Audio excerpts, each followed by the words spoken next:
this off. Um, Thank you, Tom. So I like to think there's that much depth to everybody, and some people just put it online. And I'm one of those people.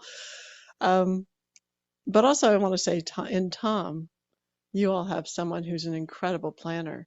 So this event was the only thing on my calendar at the end of 2024. This event was the only thing on my calendar for 2026.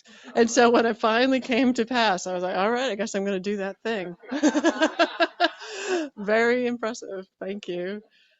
So thanks, folks on Zoom, hello, and folks here in the room for being here. And I'm going to go through this talk. I'm also giving essentially the same talk tomorrow at Acorn. For those who are going to Acorn, you can just skip it and go do other things because you'll already know it.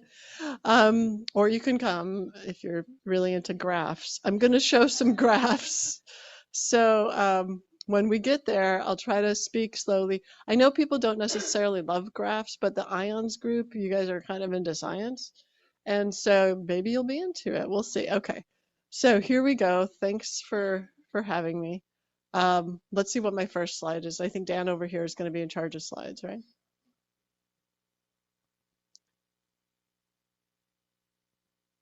Yes. Excellent. Yes, here we are, Richmond IONS. Okay. So on the bottom of this first slide, so the title of the talk is apparently Healing Our Whole Selves from the Future, Unconditional Love and Time Travel Therapy.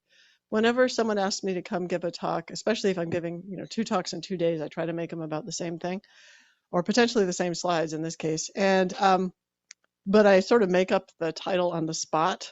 So I made up this title back in, I don't know, was last summer maybe or something, or in the fall.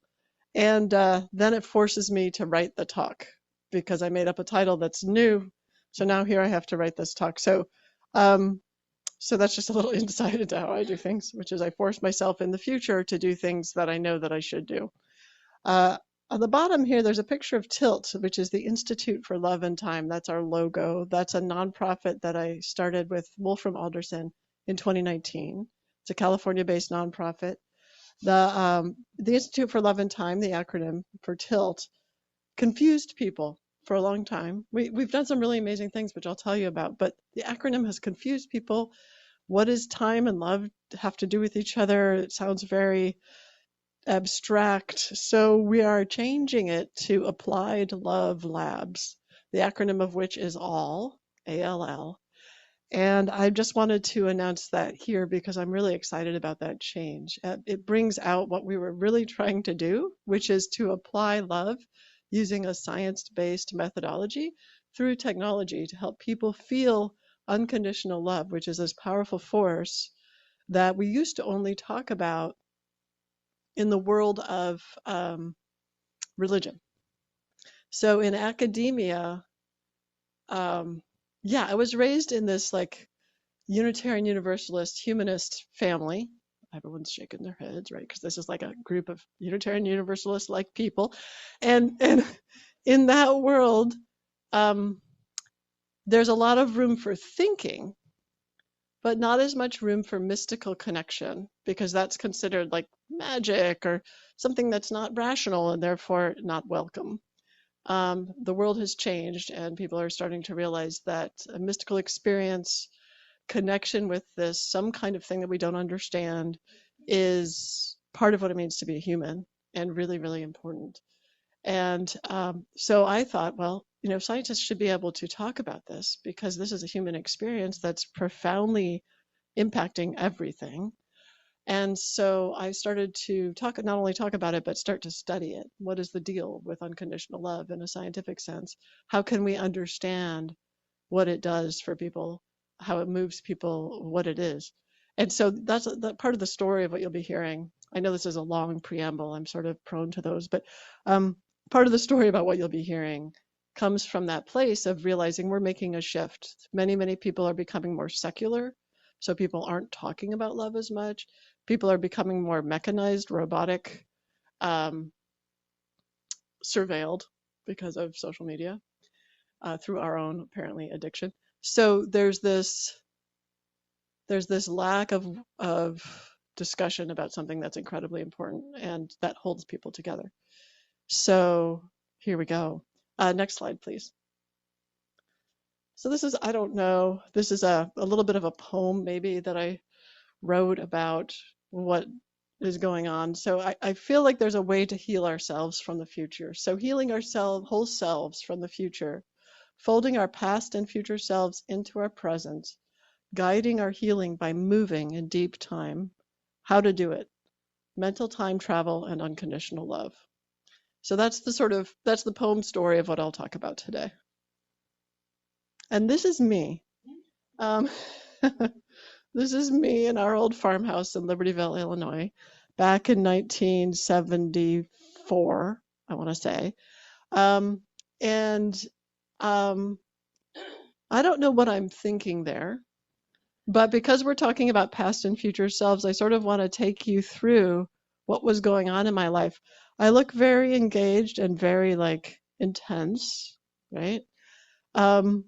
But in my life, what was going on is I was dealing with a family brilliant family, creative family, eccentric family, but a lot of abuse that wasn't understood as abuse. So ritual abuse every night, that wasn't considered abuse because of the structure of the mental illness in my family. And so I was sorting through that. And I'm not going to tell any stories about that because I don't want to cause 84% of the whole country is traumatized from childhood. So it's like everyone knows what I'm talking about. So anyway, let's go to the next slide. This is me a little bit older, I would say 1976. And we lived on this farm and I jumped off of this stump and I would always try to fly. So I do know what's going on in my head right then. I'm not thinking about any of the abuse or anything. I'm trying to figure out how I can fly.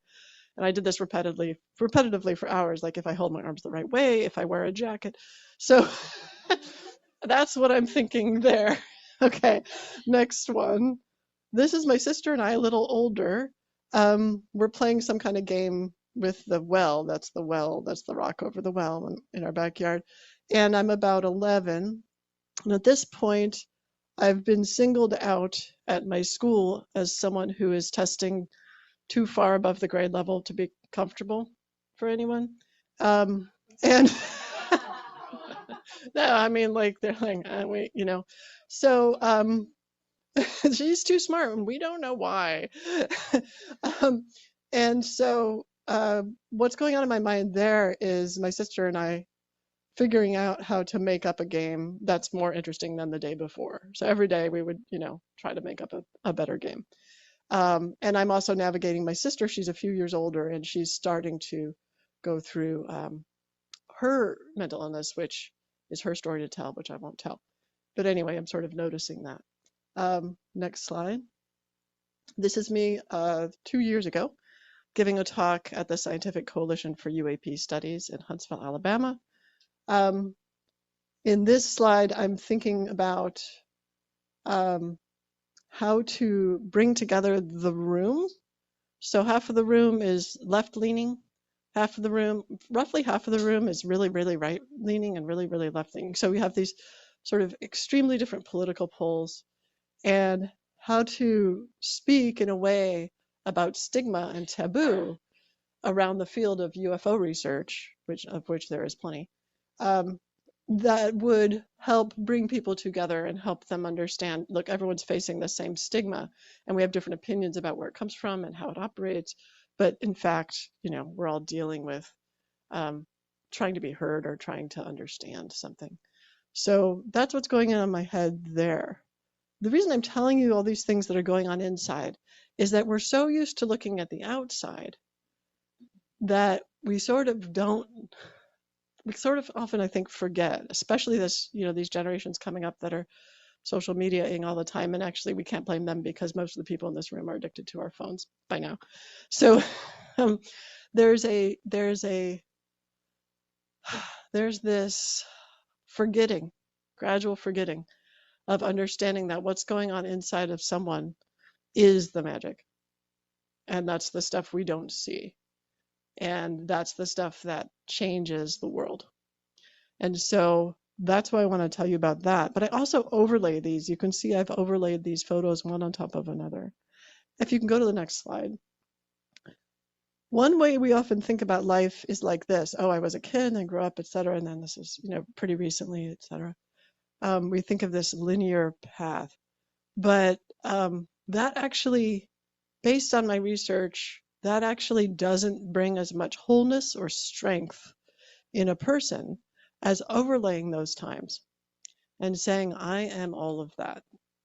Because in this model, you end up feeling most similar to the most recent one and less connected to the further back ones, just because it's this linear model, right? But when you overlay them all inside yourself, and this comes from a dream I had once in my 20s, where the younger versions of myself from birth up to my age, which was around like 21 or something, were lined up in front of me, and then the older versions up to death were lined up behind me. And in the dream, they all had these glowing hearts, and what happened was they all came together at the heart like beads on a string.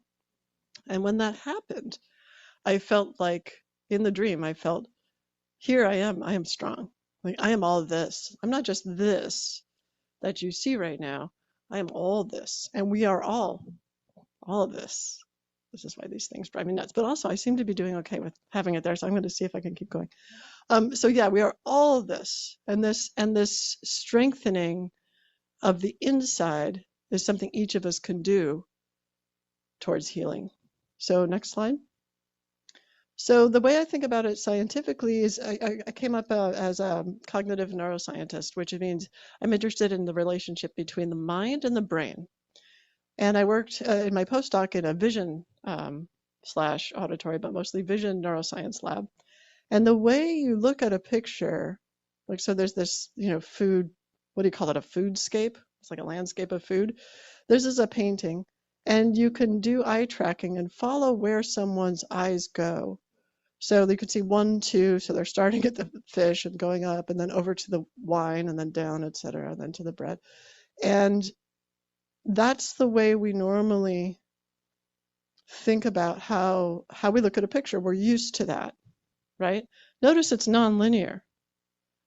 So if you think about your life as a portrait or as a landscape, our brains are actually set up to be more like that. Oh, I remember, this reminds me of when I was 3. Oh, yeah, maybe tomorrow I'm going to go do this other thing. Oh, when I was in my 30s, blah, blah, blah, blah, blah. This is how we actually think about our lives. We've been taught to think about them in this sort of orderly progression, but we actually think about them in this jumping about way. And it's cued not off of time, it's cued off of feeling, of topic, of meaning. And so we're cueing ourselves by meaning within ourselves in time. Next slide. Okay, so here's some papers. I put them up. You can't possibly read them from there, but maybe the people on Zoom can. But just a few like original papers that when I started looking at time and the psychic stuff, which is what I'm kind of known for, is looking at precognition, the ability to predict future events that sort of should be unpredictable. So that's back in 2012, although that paper was in the works for years. But then a bunch of other sort of similar questions about time. How do we perceive time? How do people have this extraordinary capacity, some people, of predicting future events? Because when I was a kid, I also had that capacity. I still have that capacity. And so I wanted to understand how other people had that capacity. Next slide. So just a brief little IONS specific graph. From, let's see, this is Ed May and his colleague Marwaha. I forget her first name. Okay, I forget it right now. But anyway, this shows funding in thousands of dollars for a largely precognitive government remote viewing training and testing program. So most of it was from the Defense Intelligence Agency. And then you could see as you go down, you probably can't see, but like CIA is really small over here. Things you've heard of, things you haven't heard of are in between. But the point of this is around 20 million US dollars from 1972 to 1995, which is not a lot of money, but also a lot more than nothing. And so when you talk to Ed May about this, or when I talked to Ed May about this, he said this is the best evidence that there's something going on in terms of our ability to perceive future events that people think we shouldn't be able to perceive, because that is the one extraordinary capacity in the document that was used to kill this program, that kept being that they repeated several times, was an accurate capacity. In other words, they wanted to kill the program in 1995 and declassify this. So they did. But the document that was used to kill the program said, we don't know what to do with this, it's too messy, etc. But precognition works. And then they said it again, and then they said it again, and then they said it again. So I was attracted by this. In 1995, I was just getting out of graduate school, getting my master's at UC San Francisco in neuroscience, and I was thinking, well, this matches my own experience. So let's go to the next slide. So I started getting involved in understanding precognitive remote viewing. So you've heard of remote viewing, which is the ability to basically cross time and space with your mind to get information. And so I got really interested in precognitive remote viewing, which is you're crossing space and it's always in the future. So you don't know what the question that is going to be asked is until the future, but you try to answer it now. So it's like if I gave you all a piece of paper and I said, please just write down your impressions of the future, of the answer to the future question that I will ask you. And then you'd have to get over that and do it. Right? We could try that. You want to try that? Okay, let's try that. So go ahead. So you're going to be biased by everything I just put up here. So just notice that you will be biased by these shapes. I don't know what the future target is. I would rather, before we do that little exercise, I would rather show you what the target was for this so that we get to completion on that and you don't think that that's the target. You know what I mean? Okay. So you can see I have a little moon over there, ram's horn. I say ram's horn. I say hands holding prayer beads. I say sunset. And I say, I'm not sure if these are plant teeth or human teeth, almost like a Venus flytrap shape. So these are kind of vague, abstract sort of things. You know, this is sloppy. This is sloppy remote viewing. I'm just showing you a sloppy example, but let's go to the next slide.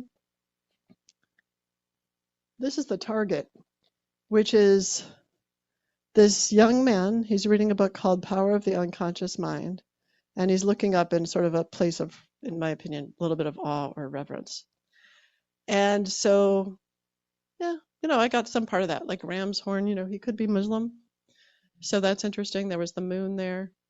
There was the Venus flytrap, which is like this book, right? This closing of this book. So there's similarities. So that's the kind of thing that's just like, I'm showing you a sloppy example of remote viewing. You've seen much better examples, I'm sure, if you're interested in this field, from people who are really gifted and also who have, you know, spent more than 5 minutes doing it.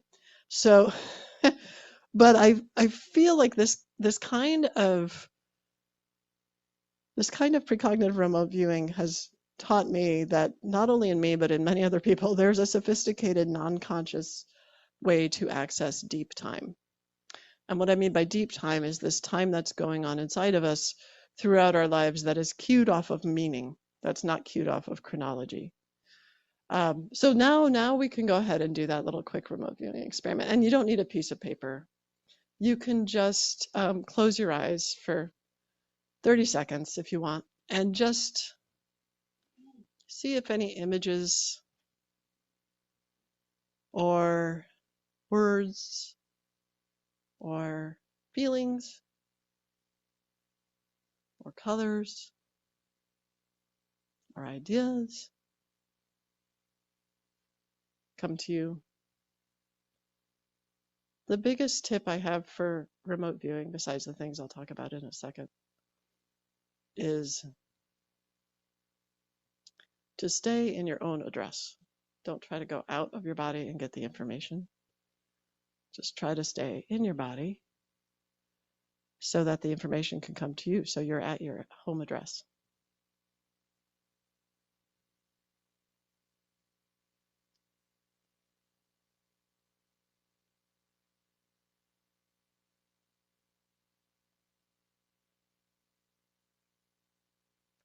Cool. Okay, great. So you might want to jot those down or just make yourself sort of get conscious of what you just heard or thought or felt or sensed so that later you can't say, oh, I sensed that, but then you didn't write it down or you didn't get conscious of it. Um, okay, we'll find a target in the following. Oh, don't do that yet. No, that's okay. No, you can go back, or you could stay here. That's just going to complicate things. Can you choose someone choose a number between 14 and 53? Did you say 29 or 49? 49? Good. Can you go to slide number 49? I don't know what's on slide 49, but that'll be our target. So ignore everything between there and slide 49, and then when he gets there, we're going to look at that slide. That'll be our target, and then we'll go back to the talk. Perfect. Ooh, it's kind of a nice little preamble here. Ooh, what will it be? No idea.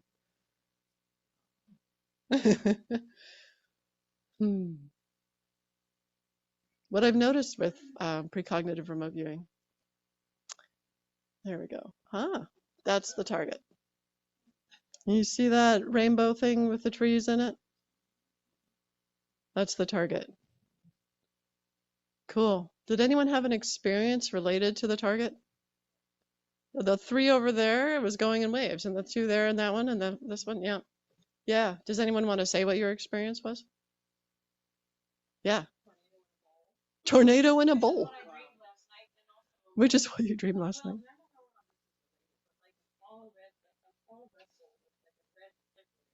Tall vessel with a red liquid. Oh, that's really interesting. So you dreamed about them last night, and then now you had this experience.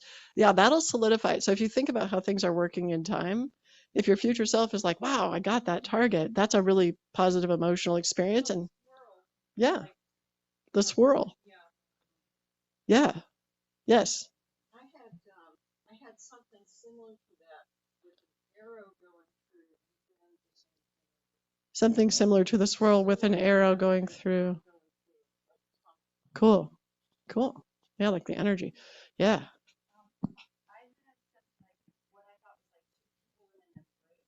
Oh, 2 people in an embrace, like the arms are like this. Yeah. Yeah. Red and glowing. Yeah, well, target.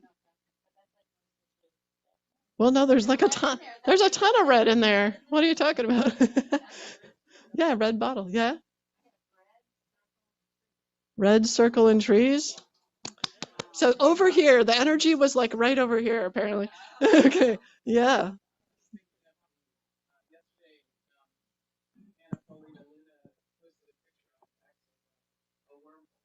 Oh, Anna Paulina Luna is, yeah, definitely into this stuff. And she posted a picture of a wormhole, and that's what came into your head? Wormhole. Yeah. Yeah. Yes.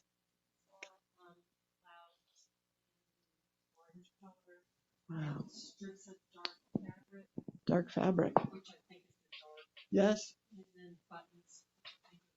And the buttons, and then the clouds, and then what was the other thing? The color orange. Wow. Yes. I got some things. I see. You sketched them. Swirl, like waving. The waves. And the V that I did at the end coincides with the light. The sky, the shape of the sky. Oh, the shape of the sky. Oh, I see. Yeah. See, isn't that so? What I find fascinating about this is it's like this is the easiest demonstration to do because some people will get aspects of the target, some people won't, but the people who do, it's really exciting for them. For people who don't, they're like, whatever, maybe next time. But but if you could take it over time, when people learn how to do this and when they learn they're sort of screened to see who's really enjoys it and is gifted at it, etc. You could have a group of people, if we put together, the clouds and the shape of the sky and the red and the dark colors and the buttons and the fluid nature and the waves, if we put those all together and fed it into an AI and then fed the AI a bunch of different pictures, one of which is this, the AI is, and then with the clouds and the trees, AI is going to choose this. And in fact, that's an experiment that I've done with a lucid dreamer who was really gifted at drawing what his lucid dreams were. And we ended up with our team, Damon Abraham being the key member there who helped with creating the AI protocol. But we ended up being able to score the lucid dreamer's responses with the AI. And so then what you find is people are getting a different piece of the picture. It's like the blind man and the elephant. Oh, yes. Yes. This. I struggled because I had a first impression and I tried to edit it. I tried to not this, and I forced myself to know just whatever comes first. Yes. Yes. And so Yes. I added things, and I even some of them no, this doesn't go, but I forced myself to, well, that's what came. I did it. You Almost forced yourself myself. what Yeah. came. Yes. And that's the thing. You have to be very strict with yourself. It's almost like a meditative, it's a martial art of the mind. It's a meditative process of saying, this is actually what I'm thinking. And you have to keep reminding yourself, well, I don't know what the target is. Why do I have these strong opinions about how that's not true or this is true? Like that's not rational. Like this is just what came to me. Yeah. Yeah. Yes. So it's open focus brain. It's open focus brain. Yeah. Yeah. Are you familiar with the raw material, the law of one? Oh, yeah. So I've Yeah. heard of the raw material. Yeah, I don't hang out with it all the time, So- but I like. Well, the raw refers to themselves as a social memory complex, and they have they've already graduated Earth School, but we're like on the platform for graduation from Earth School, but they have a collective consciousness. I mean, I think that's kind of what, if all points in space-time are non-local, we're all kind of channeling the oversoul, sounds like to me. Right. So I'm just going to repeat for those on Zoom. Just that. No, it's okay. I'm just kind of doing that out of habit because people on Zoom, I think it's hard for them to hear in the audience. So what you're saying is the raw sort of space-time sort of matrix that is non-local, that people can be channeling that. The way I think of it is, it's not theirs. It's so basically there's a non-local informational substrate for the universe, and it's constantly creating what's going on, and including us, right, including our thoughts and those things. And so we can access it in both directions, access and influence. In other words, we have a bidirectional relationship with it.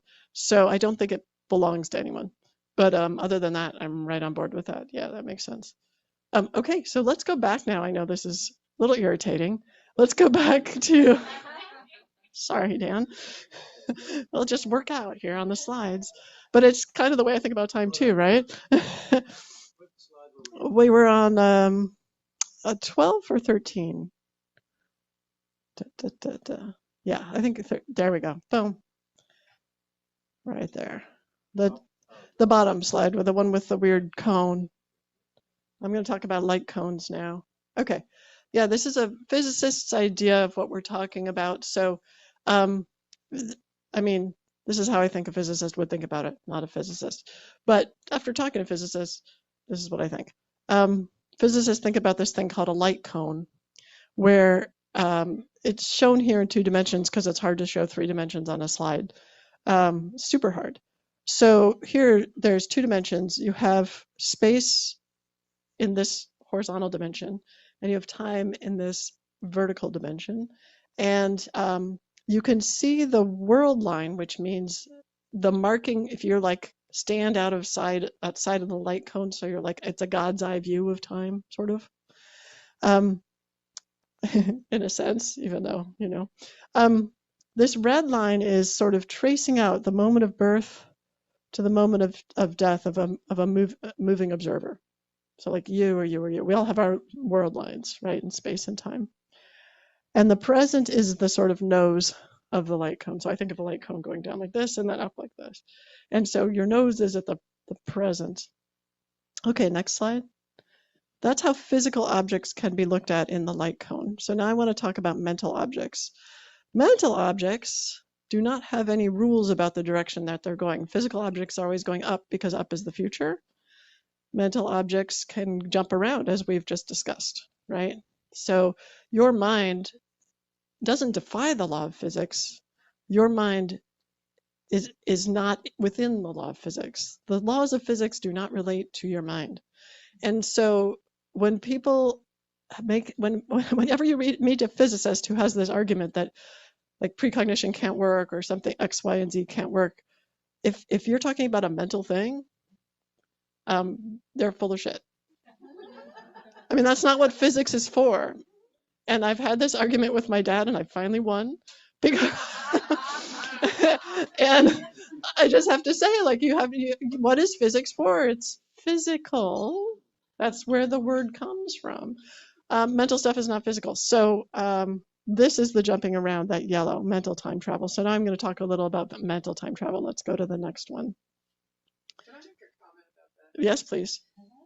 You'll notice, people on Zoom and everywhere, that that yellow line, which is the mental, at one point it crosses the space horizontal. Yes, it's faster than the speed of light. It's outside the light cone. On purpose, yes. And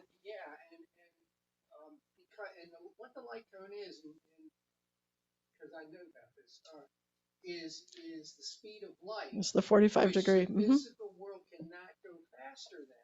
And that's why you have this cone shape, because as in the present, the light is here. Yeah. As it moves from the past to the future, you get this cone shape because that is the limitation of the 186,000 miles per second. Yep. And so, as the time goes up, you have the seconds go up, and it's going to spread out as to where the light can be. Right. Whereas mental is instantaneous. It's not confined to space-time, the space-time cone. So it can actually be outside of it. Yes. So I just wanted to explain that. Thank you. What he's saying is the reason why I made that yellow line go outside of the light cone is because I was demonstrating it doesn't follow those physical laws. It doesn't follow the speed of light. It's not a physical object. So yes, thank you. Next slide. He's saying it in more detail, but that's the point.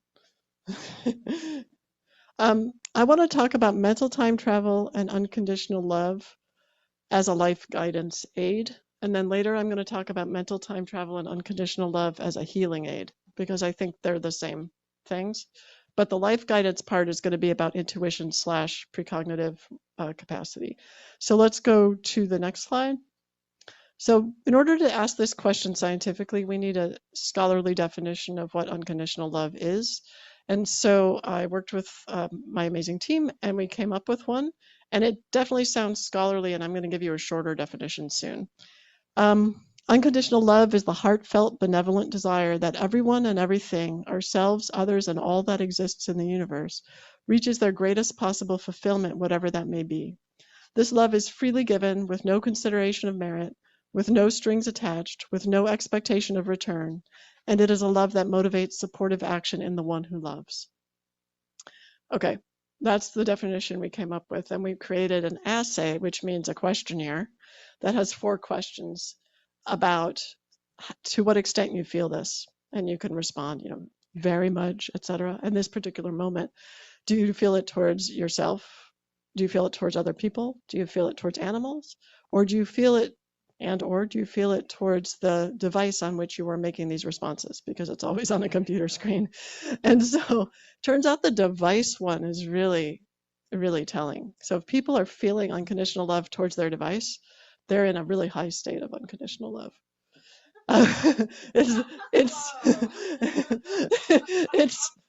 It's pretty much separates out the wheat from the chaff here. So on the next slide, we have a shorter version of this, which we use at Applied Love Labs. Unconditional love is the experience of loving and feeling loved without anything needing to change. So unconditional love is the experience of loving and feeling loved without anything needing to change. What's so fascinating about this is it sounds like, oh, so I can just sit there and not do anything. And, yeah, you can, because unconditional love is about nothing needing to change. But what happens when you experience unconditional love is you're incredibly motivated to change and to help other people move towards wherever they want to go. It's a paradox. It's ironic. I always forget the difference between irony and paradox. but it's a thing. Yes. Yes. Unconditional love.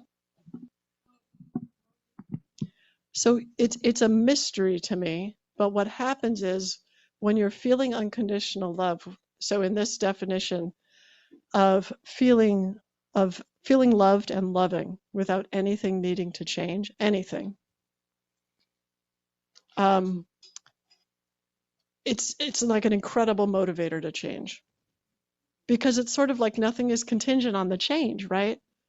You don't feel like you have to change because someone's going to withdraw their love. That's conditional love. Or you have to change, someone's going to withdraw their money. You're not thinking about that. What you're thinking about is, oh, everything's fine. Like I feel loved and I can love other people. Nothing has to change. Wow. Well, now I feel like I want to go to that protest or whatever. I mean, it's very intriguing to me that that's the case.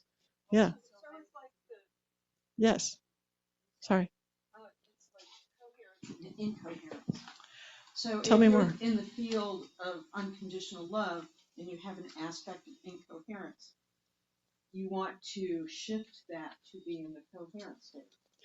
Well, if you're having an experience of unconditional love where nothing needs to change, then whatever it is that you feel when you're in that experience is something that you feel. In other words, you're already probably in a coherent state if you're feeling this. And so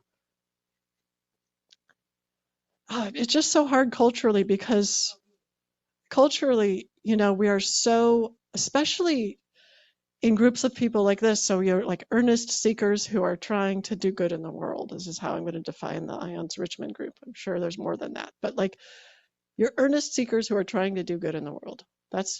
And so am I, right? And so are many people. And in so many ways, we make a mistake, I think, of saying, okay, well, we just need to da da da da da da da da. Now we have to remember unconditional love, and we have to do this, and we have to do that. And it's like exhausting and also like never works. It's like there's a hole in the bucket. It's never going to get filled because the real missing thing, the real way to heal the hole in the bucket is the experience of unconditional love. Is throw away the list and see what comes up when you're experiencing that. Yes. Julia, I heard something recently that I thought that struck my imagination that said that unconditional love is the closest thing we have to the energy of creation itself, That's cool. which is right along, to me, completely compatible with the definition you just gave, that being love and feeling love in a way that nothing needs to change, Love that. Yeah. It's like being created anew right Right. now, all the time, Right. when you're feeling it. Right. And I'm not saying I feel it all the time, but I'm saying when I feel it, Right. yeah, and when Right. other people feel it, yeah. So I've had a conversation with multiple conversations with multiple people about, well, that's great for in your house, but what about your workplace? I can't. I'm a CEO. I can't unconditionally love my employees. Sometimes I have to fire them, and I'm like, that fine. Sometimes you have to imprison people. Sometimes you have to kill people if you're special operations. Well, does that mean you can't unconditionally love yourself and others? So we've decided that love is small, and we've decided that love has these rules around it, and that's false. So that's a conditional love. We're so used to conditional love, but you can absolutely unconditionally love someone and say, "I'm sorry, you can't work for us anymore." And I'm so excited about your future. You're going to find a place that's going to be great for you, and this is not the right place. And let me know if you want to know the reasons why. I think that. I mean, you could absolutely do that, right? Or you could absolutely say, like to Jeffrey Epstein, like, "So sorry that you feel you have to abuse people. It's not okay, and we're going to take you away from society, so you can't do that. And we're going to do it with love. And we wish you well. We hope that things change for you." I mean, so there's a different way to operate that has to do with this idea that unconditional love is like this bubble, and if you put someone outside the bubble, it pops the bubble for everybody. but it has no prediction for behavior. It's orthogonal to behavior. It's inside. Yeah. If someone kills someone, yeah.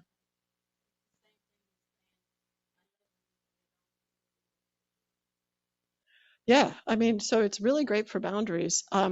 So in an abusive relationship, for instance, some women will say, I'm sorry, not all. Some men are also abused. Every gender is abused. But someone might say, um, you know, well, I can't leave this person because I love him, right? But it's like, no, actually, if you recognize that if you're in a state of unconditional love, it's like, oh, I love you, and no matter where you live. And where I live, I'll always love you, and I just have to never see you again. I mean, it's just like, it's a real powerful thing because we're no longer worried about withdrawing love. That's no longer a risk. You forgive yourself because you're unconditionally loving yourself. It's like, oh, I get it. This is what's going on for me. Yes. Hi. Can you Hi. back up one slide, Dan? Yes. To the formal definition? Yeah. Or going back to the formal Yeah. definition? When we get into the subject of love, there's so much about what others need to do and what we need to do. And I know. And I am absolutely captivated by the last line of that. Love motivates supportive action in the one who loves. That's right. It's good So for when you. you step into unconditional love, it's not about what's going on out there. It's about stepping into unconditional love in here, which gets you closer to integrity, which gets you closer to creativity, which gets you closer to clarity. Which gets you closer to God. It's here, right? one. Yeah. Yeah, it is. It is. It's pretty amazing. Yay. No, that's right. It's a gift to you. Like, it's a gift to you to be able to say to someone who's hurting you, it's a gift to you to be able to say, oh, I love you. And I'm going to take care of myself now because I love myself too. And I'm not doing wrong to you because I'm always going to love you. Yeah. Yes. Transparent and timeless, which is why I chose those colors in the background. Thank you. Yeah, it's transparent and timeless. And it's obvious, right? When you think about it, it's sort of like the perennial wisdom of every religious tradition and philosophical sort of mystical tradition. It's obvious, but it's forgotten, you know? So I'm just saying, like, the obvious thing is like, hey, we can't forget this. This is really important. Yeah. Okay. Oh, wait. So this is great. We now have a microphone for people. So if you have a question and you're near the microphone, do that. This makes me think of this guy who was bad news. He'd been in jail for a number of things, and he was out in the country, and this country preacher, and I don't know if you call it a sermon when somebody dies, but anyway, he said, well, DJ, we don't like the things you did, but we love you. And I think that really hit home for me. Well, yeah, I've heard, I'm Jewish, but I've heard in the Christian tradition, love the sinner, hate the sin. It's the same thing. It's like the behavior is outward manifestation because everyone's doing the best they can with what they got, without exception. I mean, really, and you could look back on your life and say, well, that was the best I could. That was pretty bad. But you know what? Like, things get better, right? With reflection. And so, yeah. Okay, cool. So unconditional love is the experience of loving and feeling loved without anything needing to change. What does that lead to? Let's go to the next slide. This is for the science nerds. This is a protocol for this question, to answer this question: can we induce unconditional love and precognition? Can you make people using hypnosis? Can you help people feel more unconditional love? And can you help people be better at precognition? So this was an experiment I did with a team where there was a extremely experienced Esalen hypnotist named Adam Crabtree. And he had written this amazing book, by the way, called, what was it called? Universal Love and the Ravages of Greed. or something like that. It's profound. Anyway, there's this idea of you have 2 hypnosis sessions with the same group of people. You test their ability to perform a precognitive remote viewing task. You ask them how much unconditional love they're feeling, and then you give the suggestions, either a suggestion for unconditional love or a suggestion for precognition. The order is different between groups of people, and then afterwards you measure their unconditional love.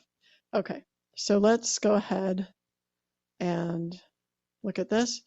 So what I found was a surprise to me. First of all, the boring thing is that everyone felt more unconditional love after the hypnosis session, which of course, Adam is really good. I could listen to him all day. Of course, they're feeling that. So that's fantastic. But the interesting thing that was very, very surprising was that when people felt on the pre-suggestion measures, when people felt a high degree of unconditional love, their accuracy on remote viewing was significantly better than chance, but also significantly better than people who felt a low level of unconditional love. So the tall white bar are those, their mean precognitive remote viewing score was 1.6, which is well above chance. Chance is around 1. The people who are in the black have the lower scores, but also that's the same split of low feelings of unconditional love on the left, the black bars, high feelings of unconditional love on the right. So I thought this was it could be a fluke, because if you go to the next slide, whoops, one up. There we go. You didn't see that both times. You saw it only when the unconditional love was the next hypnotic suggestion. So when precognition was the next hypnotic suggestion, I asked Adam what happened, and he said he thought the people got into a anxiety state because they wanted to prove they were good at remote viewing, and so they did not do well. But when unconditional love, they knew that was going to be the thing that would be talked about to them, they did well. So if you go to the next slide, this is my thought process. So were people more relaxed before they were hypnotized? Oh, it goes fast. To experience unconditional love, that's okay, don't worry. That's all good. Nothing needs to change. And did unconditional love affect performance retrocausally? That was my other question. Maybe the suggestion of unconditional love actually retrocausally made the performance better. Or was it a fluke? So I wanted to do another experiment, and I got funding from the Bial Foundation to do that. Next slide. Oh yeah, you'll read this. I don't know why I feel compelled to put these things on there. You can't possibly read them. But anyway, this is the protocol. Silly Julia. This is the protocol. There were about 194 participants that were after I got rid of people who weren't paying attention. And and this is all online. So they do a precognitive remote viewing task. They get a target online. They submit their responses. They take a picture of a piece of paper where they sketched things, submit their responses. Then they get the target on their computer screen, and then we have independent and controlled judging of the results. And then we look at unconditional love and accuracy to see the relationship. So the next slide.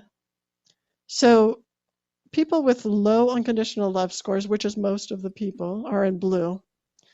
And people with high unconditional love scores are in orange. And this is called an excluded middle, a median split with an excluded middle, which means you take the extremes and you throw out everyone in the middle. So I'm looking at the extremes here.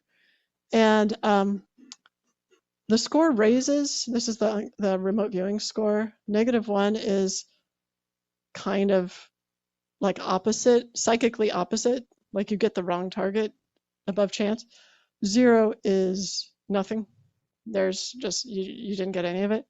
And then 1 over here on the right is the best. So everyone agrees you match the target. So you can see there's a nice increase with orange and not with blue. Blue is just mostly nothing. Blue are the people who had the low unconditional love. That's statistically significant. Yes, you had a question. No. Oh, what is the measure? The measure is the accuracy of predicting a future target on a precognitive remote viewing task, just like we did in here, where people had 2 minutes and they sketched whatever came into their mind. They took a picture of it, they uploaded it to a website. Once it was uploaded, the target was revealed. So it's their accuracy, prediction of the future. Right. Yes. How is that you measure the love? How do they measure the love? Before they do the precognitive remote viewing task, we give them that paragraph about unconditional love. We say, assume unconditional love means this. How much, it varied to nothing. How much do you feel this right now for yourself, for other humans, for animals, and for the device on which you're taking this survey? So it's just a 4-question. It's all self-report, and we've validated it in the past that it correlates highly with other measures of love that have already been validated. So we feel like it's not bogus. Yeah, cool. Okay, so anyway, statistically significant relationship, once again, between your precognitive remote viewing accuracy and unconditional love. So the question of was it a fluke? Probably not. I still haven't answered these other questions, but I don't think it was a fluke. I think that now we have twice we have information, once that seemed like a fluke and once actually confirmatory, that there's some kind of a relationship here between those who are experiencing in that moment unconditional love and those who are performing well on this precognitive remote viewing task. So I have so much, I realize like I'm going into detail and we're having this discussion. And how are we doing on time? We're fine? Can we continue to go like this, where people are saying things and we're going back and forth? Okay. Yes. What is the meaning of retrocausally in this context? Did unconditional love affect performance retrocausally? What does that mean? Retrocausally in the framework of the exercise. Yeah. So retrocause. So let's just okay. I don't really believe in causation, so I use retrocause, the word retrocausality and retrocausation. Those words, sort of, because other people believe in causality, and so they think about. So we think about causality as a thing happens and another thing happens, and if this thing happens before the other thing, and if this one doesn't happen, if that one doesn't happen, then it's causal. The problem with that definition is forward causation is kind of part of the definition. So then there's this physicists got together and invented this word retrocausation, which is this idea of the same thing, except it's the causation's in the opposite direction. I'm not sure causation is a thing at all. So anyway, but some people think that, and I think you could think about it retrocausally, like the future meditation. Oh, let me bring it back to this example.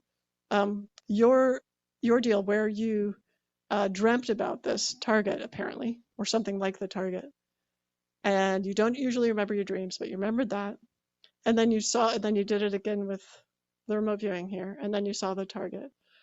So the story of retrocausation is that experience in this room of doing that could have been emotional and interesting enough to your psyche that it caused you to have that dream. Yeah. I bet. It was a real, yeah. So in our little experiment, because of this that you're explaining, is that you ask us to pick a number instead of first saying you're going to draw number 49 and we don't know what it is, but that way it's like first 49 and then we think and we reach that, but instead you said get the target and then we decided on the target. We decided on the target together. But I strongly think that when you're even doing a demonstration of precognitive remote viewing, the person who's doing the demonstration should not know what the target is, because we're so used to reading people's minds. And so when I used to teach students of precognitive remote viewing, I had to make sure I didn't know what the target was either, because I could know the target pool. Like I knew all these slides, but I didn't know which one someone would pick. And so, because you don't want to train people to read your mind, because then that's useless. Because what if you're thinking something that's ignorant or not accurate?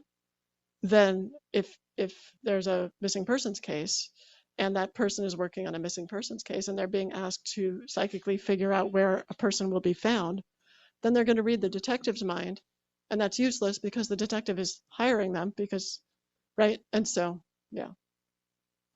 Okay, Thank you. Yes.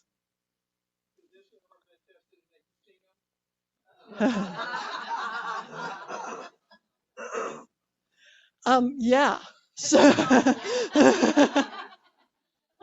yeah, casinos don't like it when you win a lot. So, yeah, that's not the right place to test it. But yeah, yeah. So, I just to that point, there's a bunch of people who use a version of precognitive remote viewing called associative remote viewing to pick stocks or crypto coins or whatever for day trading, that kind of thing. Some of them are successful, some of them are not. If they're really successful, they tend not to like say too much about it. So, okay, next slide. Thank you. Okay, so to answer this question, we asked, does mental time travel and unconditional love, can that become a life guidance aid? And the answer is yes. So I'm just putting this picture here to remind us the power of the mind, of being able to act outside of, which our physicist friend described perfectly, to act outside of the light cone, is somehow stimulated or enhanced with unconditional love. And I think it's because, here's my story about it. Unconditional love is this inside experience that connects you to the rest of yourself in time. So it's like almost like your future self who saw the target, or the future self who, I didn't even tell you that story. I'll tell you that story.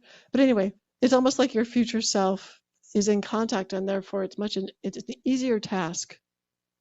It's an easier task. And that's also why I tell people to stay in your body. I know there's a whole school of people who think they should go out of their body to get the information. But I'm telling you, if you stay in your body, you're more likely to get the information, from my experience. Yes, over here. That's how manifesting works. That's super interesting. Yeah. So with unconditional love, I would love to do a test with unconditional love and manifesting, because manifesting can often come from this place of something needs to change, and I know what it is, right? Yeah, control. And oftentimes people will want to talk to me about how can I use precognitive remote viewing to control stuff, and I'm just like, yeah, it's not going to go well for you. So, and so it's like same with manifesting. I really want to be able to manifest whatever I want, and I'm like, whatever you want is probably a bad idea. I mean, like, we're not very smart about that. When you say for the higher good, like I don't know, I don't want to control it.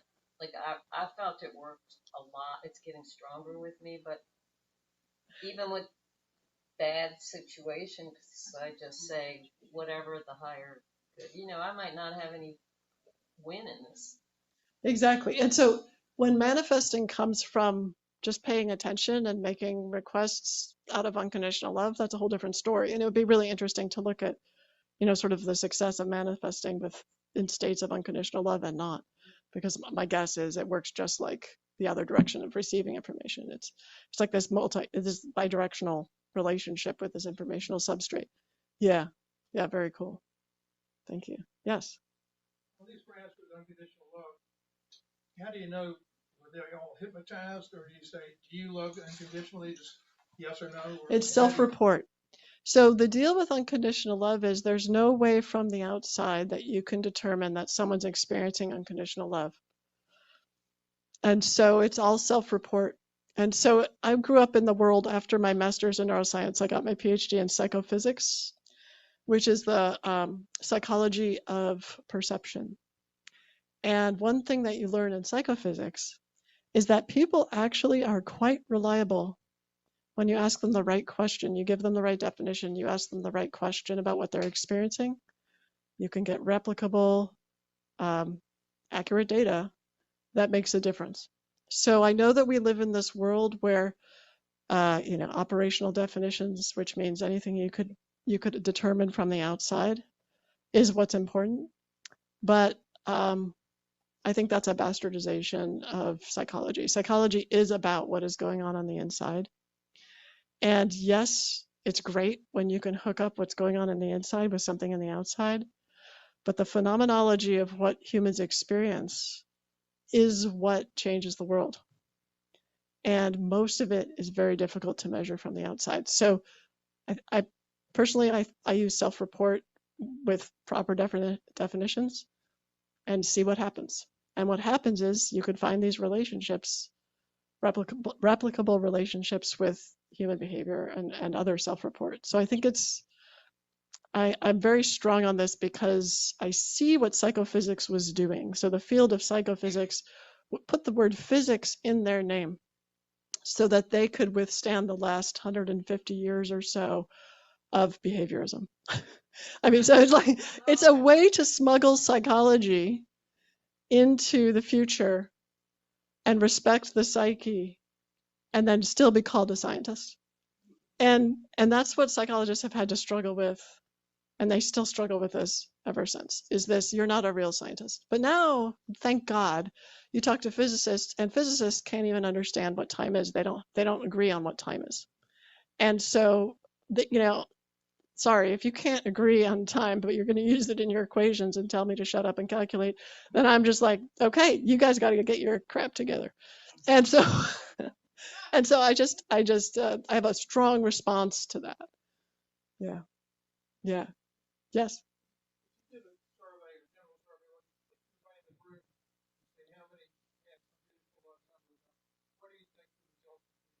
It doesn't matter. So,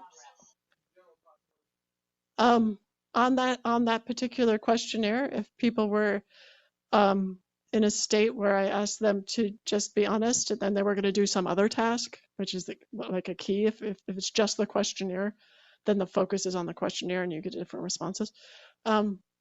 I would say at the high levels, probably 20%. I think unconditional love is something that we consider almost irresponsible. Like if I unconditionally love animals, then I'm going to let them poop on the floor. Like we make these illogical but well-worn conclusions. Yeah.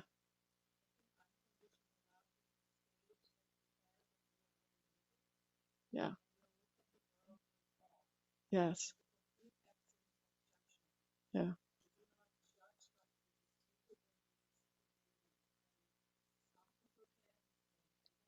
Yeah.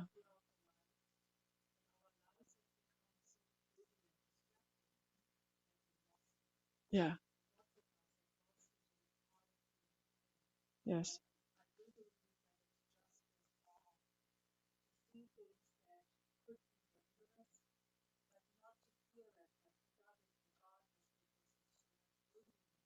Yes.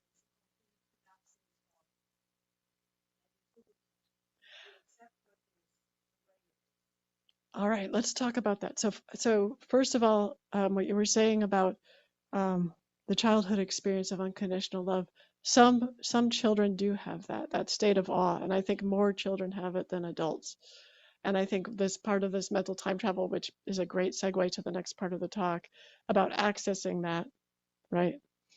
Accessing your whole history and bringing it in with love is it really speaks to that. I don't think it's the same as unconditional acceptance. And so when people, or some people have said, you should call it unconditional positive regard or unconditional acceptance. And what I say is that the love part is really important. So love is more active and assertive and powerful than acceptance or positive regard. And I think you can unconditionally love without accepting. I'm hearing an echo. Is that my voice? Oh, okay.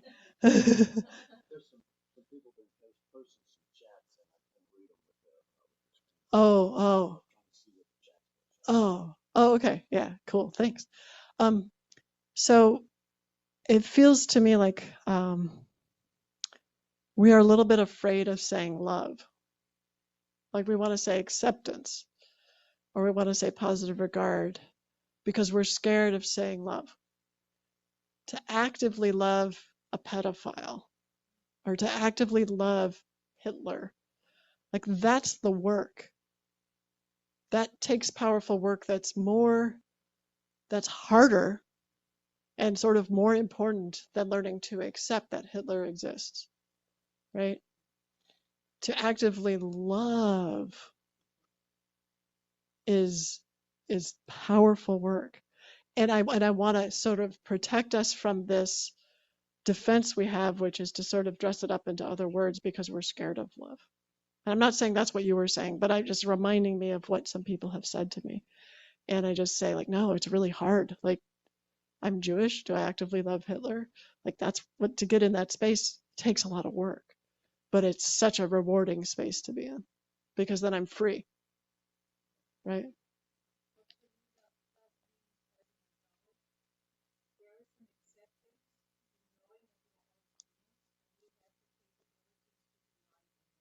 Yes.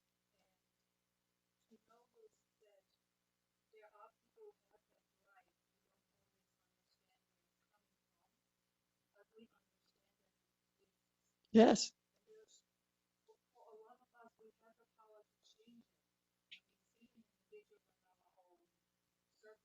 Yes.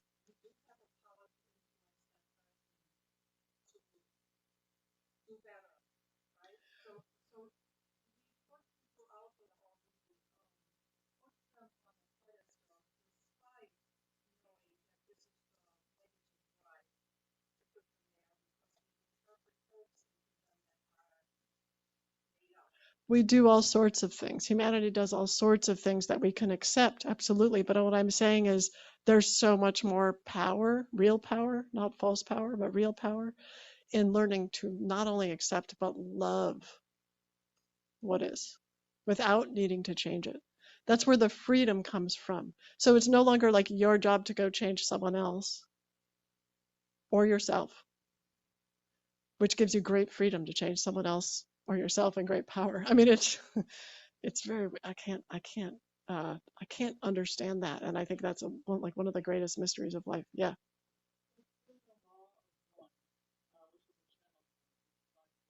Uh, One of the things that God said is forgiveness releases the karmic cycle, mm, which is what I think Jesus actually meant. He needed to forgive his loved enemies. And the reason he loved enemies is that he released the karmic cycle. it's good for you. Yeah. It's good for you. Yeah. All is one. We are identity as source and not negative or positive, but we are all one. It makes sense because in a sense you're forgiving yourself. Yeah. So in the Jewish tradition on Yom Kippur, um, we all ask forgiveness for rape, for murder. And I find in myself like, wait, I didn't do that. And like, oh yeah, I did. Because I'm part of this. Right? Yeah. So yeah. Profound. Okay. Yes. You said 40% of people probably 20%, I think. Probably in this room, probably 80% of the people. But anyway, that 40% they all love different. They all must be. I mean, sometimes it is They might self-report that. I think about 20% of the general population might self-report that at any one time because um, people who have been through a lot and have come out the other side. So people who have been through childhood abuse and trauma, people who have successfully processed that and been to the other side are incredibly resilient and understand a lot about human nature and the failings of just about everyone, including themselves. One would hope. And that's the goal of therapy. That's the goal of meditation, right? And actually some people reach that goal. So I think the more we can remember that people who we often call damaged goods, that they are going to be extremely wise about what's possible in terms of the human heart and forgiveness, if they are properly loved and properly healed, the more we can move towards wholeness as a culture. So there's a phrase that people use called hurt people, which drives me nuts.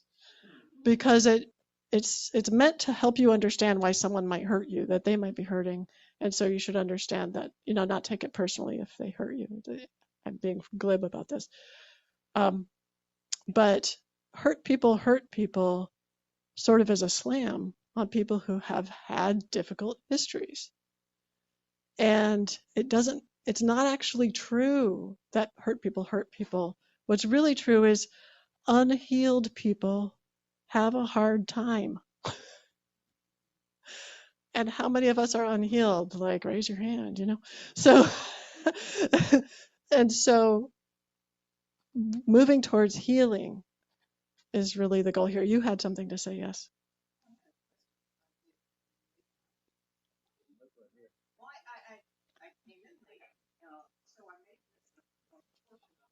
But the goal of the time travel and unconditional love is towards something positive, right?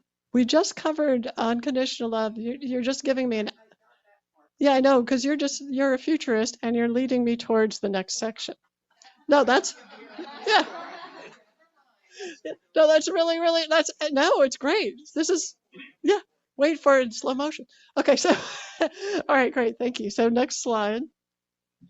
So can you use mental time travel and unconditional love as a healing aid? So we had previously talked about your accuracy on remote viewing, and I was swinging that towards the positive, as well noted by our guest. I was swinging that towards the positive in terms of using it as a life guidance tool. Can you actually use it as a healing aid for healing trauma, for instance? So let's go to the next slide. Here's, I love this. ChatGPT and Notebook LM got together because I wanted this graphic of trees and time, because I love trees. So this is about time perspective. This is Philip Zimbardo's idea, Zimbardo and Boyd, from 1999. It's a very important concept in psychology, time perspective. The way I'm illustrating it here is with trees. So the top of the trees is the future, and the roots are the past, and the trunk is the present. What you want is the ideal, the balanced time perspective. You have a positive and healthy relationship with your past. Notice I didn't say you had a healthy and positive past, but you have a positive and healthy relationship with your past. You're able to live in the present and be present to what's going on for you, strong trunk. And you can sort of anticipate the future in a way that's going to help you have goals, plan for the future in a healthy way. So on the left, you have your healthy tree. It's nice and balanced. The middle is the pessimistic past, where there's a disease in those roots. Maybe something happened to you as a child, and your relationship to it is still really rocky, and it's not healed, and you're bringing it into the present. And that weakens the whole tree.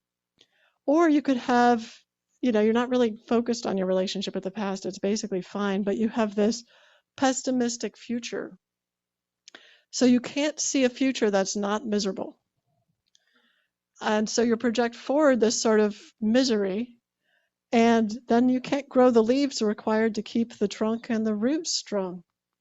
So this is imbalanced in the other direction. So Philip Zimbardo said, look, the way you manage time in your mind, the psychological time perspective that you have, has a deep impact on your well-being. So next slide. So I ask you right now to just check in with yourself. Maybe close your eyes, maybe not. But ask these three questions. How is your relationship? Ask yourself, how is my relationship with my future self? How is my relationship with my past self?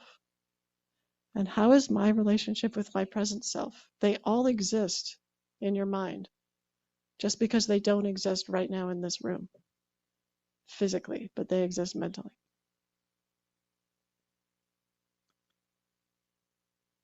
Which kind of tree are you right now? So go ahead and go to the next slide. So I just had to put in this painting. I was looking up graphics for past and future time balance. Isn't this a wonderful painting? Yeah, this is like you're just walking along and you're walking on yourself from it's like a wheel of time that you're walking through. Next slide. So multiple studies have shown that your connection with your future self, these are twins, but I'm pretending one is the future self, that your connection with your future self can be strengthened with practice, leads to increased future orientation and hope, and improves well-being. So this is where I'm going to tell the story that I forgot to tell earlier, but I think it's appropriate. When I was a kid and this ritual abuse was going on, which I will not go into detail on, I had this experience of this older woman in her 40s or 50s. In my mind's eye, I saw her sitting in the rocking chair next to me. And she would say things like, "It's okay to be angry. It's okay to be angry."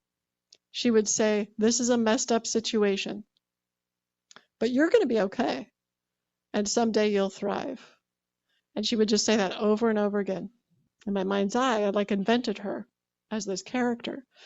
In my 40s, when I'm going to therapy and I'm going through this time period and dealing with that abuse, the therapist says, "Let's try something." It's called mental time travel therapy. I'm like, "Yeah, that sounds good. I'm into time."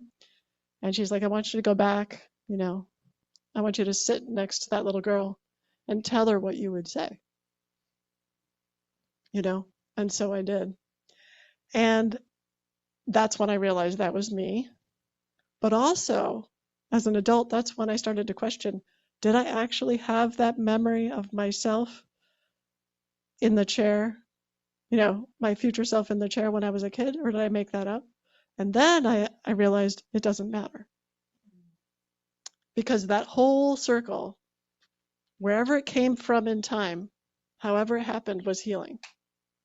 So again, back to the mental stuff. I don't have to worry about this physical, what was the physical truth at what time? That whole process was healing. So yeah, next slide. So this is a really cool, look, it's a graph with a line, but it's very exciting because this is a really neat study, like almost 5,000 people. And what they did was in 1995, they asked people the perceived similarity between how similar are you yourself now to your future self? How similar do you feel to your future self? Do you feel like a twin of your future self, or is your future self very different? And then they asked 10 years later, how well do you feel related to your future self? But 10 years later, they also asked, what's your life satisfaction over the last 10 years? And there's a highly statistically significant, although frankly it's hard to see in this graph, highly statistically significant relationship between in 1995 feeling very close to your future self and having life satisfaction over the intervening 10 years. So if you could get yourself to have a really good relationship with those leaves on that tree, your future self, it will really help. Okay, next one. And then also dealing with the past. This is a beautiful study with some folks in the Israeli military psychologists who were trying to help a patient who had seen something very traumatic. A lot of Army personnel in every country have traumatic experiences and they can have PTSD. And this person had really intractable PTSD. So in 2001, they witnessed the terror event. The pseudonym is Hussein. He has PTSD and severe depression. 2011, he has the standard of care, which is exposure therapy. Works for some people. Then he has borderline PTSD. It actually helps him a little bit, but he still has a lot of nightmares and it's still invading his everyday life. He's in moderate depression, so exposure therapy helped, but it's still intractable. Later in 2001, they do this time travel therapy. I'm calling it time travel therapy. They called it back to the future therapy, whatever you want to call it. What they did with him is they said, you've lived through this experience. Now we're going to ask you to go back in time and be in each of these roles. Be in yourself in 2011, watching the experience. Be outside yourself, talking to your 2011 self. Be your 2011 self, 2001 self. Thank you, 2001 self, talking to your 2011 self. So just be in all these positions and see what happens. So go to the next slide. Oh, also, he gets to subclinical PTSD and very mild depressions, which is a huge leap. So he says this in 2011 when he's done. He only had 3 sessions, by the way, so it's pretty powerful. When somebody is in trouble and he is stuck in a place and he has no place to go, you call upon somebody stronger with the will to help, who knows exactly what he is going through and gives him a hand. This is how I help myself. Every time I think I'm going to feel bad, I call upon Hussein 2011, the part of me that knows how to help me look at things from the right perspective, today's perspective, the one where I feel fine. So it's just really striking. And then they did another study that was similar. So I'm pretty impressed with this. Please go to the next slide. In the Iroquois culture, by the way, Iroquois actually means killer people, which was a name that was given to them by a rival tribe. So, these things are interesting. But their own name was people of the Longhouse. So they would live in these long houses with family and friends. It's a matrilineal culture, and multiple generations would live in the longhouse. And they talked about something called the long body. Next slide. And that is, for the Iroquois, the body extended beyond the skin. Indeed, it extended specifically to the other members of the tribe. They did not mean a merely symbolic contact with each other. Rather, they actually experienced each other in and through their own bodies. So this long body is this way of experiencing, another way of experiencing who you are. And so what I realized, and also, by the way, Eric Wargo, if you've ever read his books, also realized this. This is like what we're talking about here is this is with the mental time travel therapy, it's like a long body in time. You are your 3-year-old self. You are your 11-year-old self. You are your 20-year-old self. Next slide. So if this is time, so of course it's going to be a graph. If this is time on the x-axis, and this is, how your life, as your life goes up and down in terms of external events that may seem positive or negative, this line is going through time. If present is that red arrow, and those little bursts, starbursts of yellow are different positions in time. Let's go to the next slide. Mental time travel therapy is putting them all together in the present. So now you're able to average out a little bit, right? So if things are really bad now, you could actually tap into times that were a little bit better. If things are better now, I call this love banking. You can cash a check, right? Send it to the pastor when things were rough, and you actually could feel better that way. So next slide. Unconditional love, I believe, can pull everything up. So you're not only averaging across time with unconditional love added, you're actually feeling better regardless. So the whole average is like a DC shift. Next slide. Another one of these things. Okay, so another final study. I promise it will be less painful to understand, but basically we asked people to audio journal to themselves. With these, we gave them an app. We created an app. You can go find it at timemachine.love if you want to go check it out. I'll give you that link again later.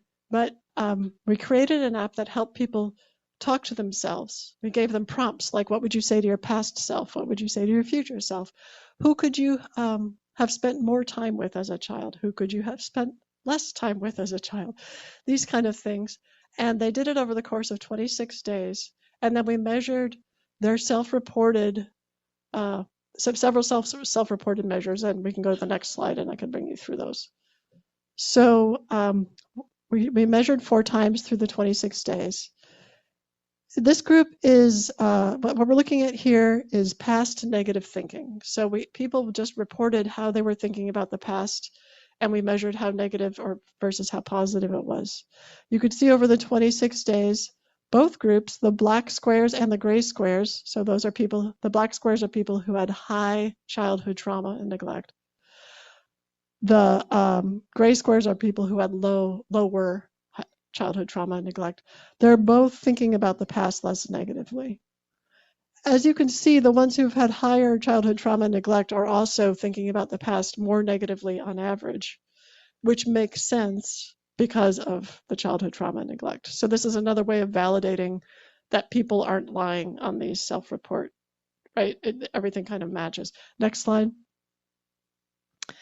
In terms of past positive thinking, there's an improvement in past positive thinking that's especially apparent among people who had childhood trauma. So just by saying these words to themselves, it's a self-guided process, and then listening to the words the next day. We asked them to listen to themselves with love the next day. So they would listen with love. They're actually feeling better about the past. Next slide. Everyone has, this is borderline, but it looks like a basic improvement in future thinking, but that wasn't the big effect. The big effect was in the past. Next slide. And a significant decrease in the physical symptoms of stress. These are things like your shoulders hurt, your stomach aches, etc. Next slide. Everyone had an improvement in their experience of unconditional love. Next slide. Overall well-being, this is my favorite result. For those who had high adverse childhood experiences, that's the dark colors, so the folks having childhood abuse, neglect, etc., they start out just wildly lower on overall well-being compared to the people who had difficult childhoods. This is to be expected. But over the course of 26 days, their overall well-being matches people who had better childhoods. This is unheard of. Now, again, this is all self-report, but again, they don't know they're in the higher or lower group. They can't, they would have to be psychic, and maybe they are, but but to figure out, how to respond to these in a way that would make this result. Next slide. And then we found out mathematically that positive changes in unconditional love from days 2 to 14 actually mediate improvements in overall well-being. And I won't go through the math, but basically unconditional love caused, this is if you believe in causality, improvements in unconditional love caused the improvements in overall well-being. Next slide. So I want to say yes, mental time travel and unconditional love can be a healing aid. So I'm just wrapping up.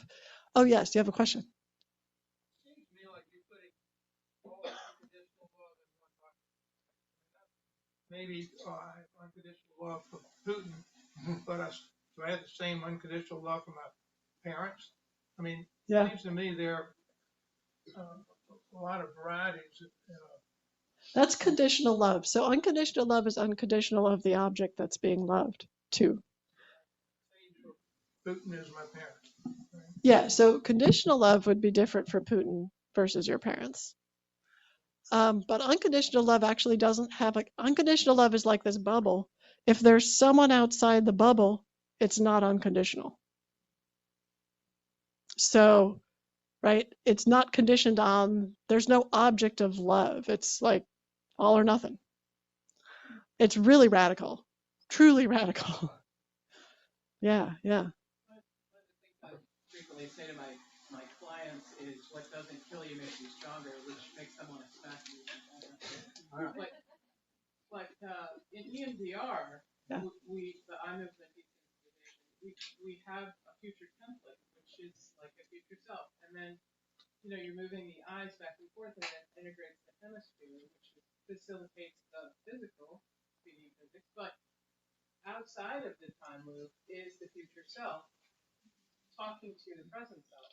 Yes. And that seems to me that's kind of what you're talking about, healing.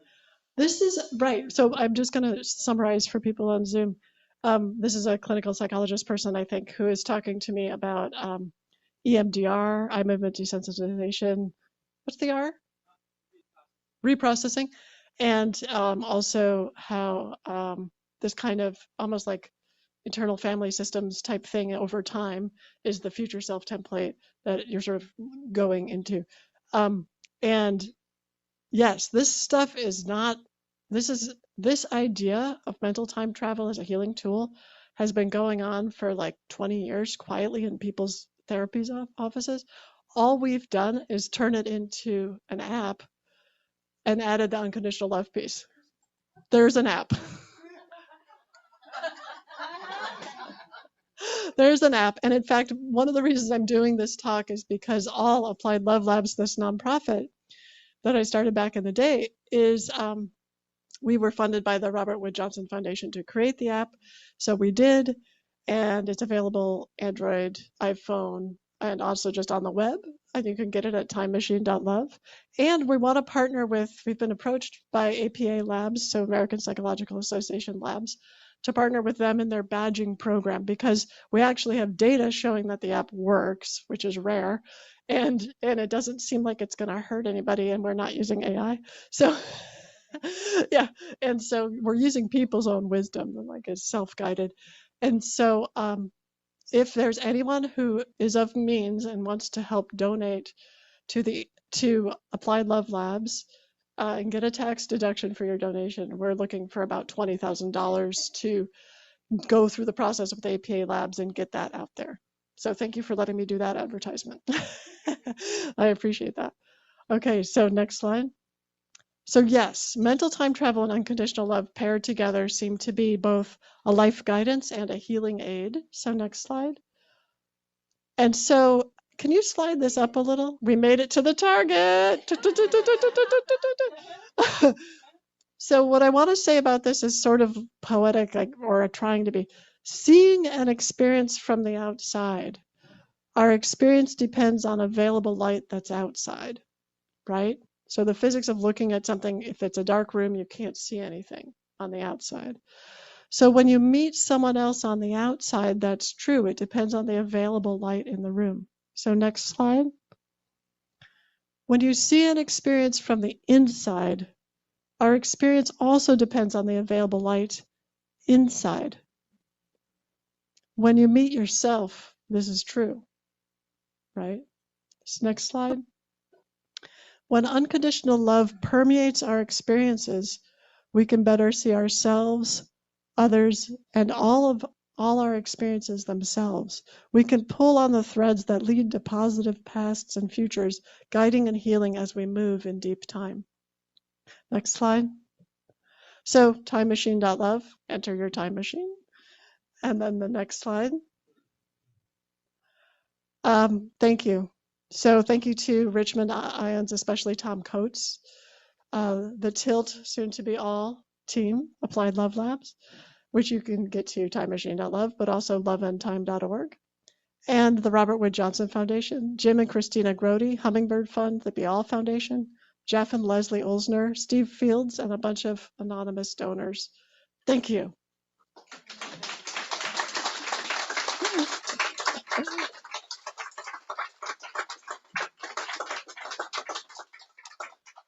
Yes, yes. Can I ask people to come up here? Oh yeah, everyone just make yourself take a walk to the microphone. Yeah, thanks. It's so difficult to understand time when we live in a linear, Yes. in a linear way. It's hard for me, for everybody, I imagine. Yes. Can you tell us how can we use this to heal our past and improve our future? Like how we can apply this Yes. in a little exercise? Sure. We can do, after a couple more questions, we'll do a little mental time travel meditation. Or you can use the app.